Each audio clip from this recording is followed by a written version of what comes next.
over backward sled walk. It's called backward sled walk. If you have a sled, obviously I'd use a sled, but I've set it up here with plates if you don't have a sled, because not everybody does. So you can do it either way. With plates, I only have 2 set up here. Generally speaking, you know, for your stronger guys, I'd go 3 or 4. For weaker guys, you know, 2 is a good general starting point. You can use any type of harness.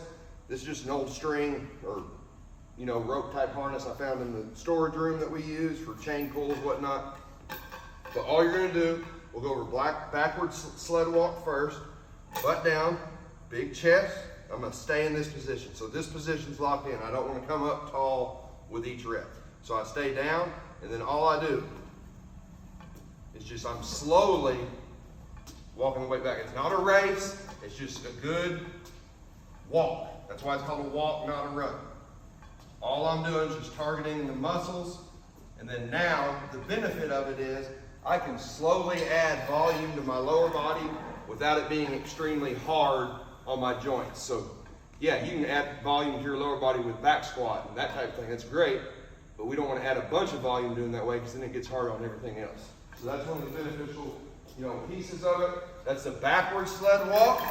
Backward sled walk, it's going to target, you know, my hamstrings, my glutes a little more. You can go forward sled walk, and then it's going to be a little more quad dominant.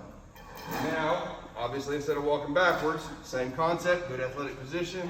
Now, all I'm doing is just walking forward. Again, it's a walk, which is, you know, you want to see your guys sprinting, you want to see them moving quickly. That's great, but understand what we're trying to train here. We're just trying to add volume. General recommendations, you know, I'd start with 100 to 200 yards. You know, it's a staple at Westside Barbell. Understand kind of the concept behind Westside Barbell. It's a steroid, you know, driven powerlifting gym. We're training more athletes that aren't steroid driven, so they don't recover near as good as those guys do. Best powerlifting gym in the world, but we don't necessarily need to adopt everything they do in the exact manner they do. So I'd start 100 to 200 yards. Those guys may walk a mile with a damn sled. But I'd start there, and then eventually you can build up, you know, 400, 500, 600 yards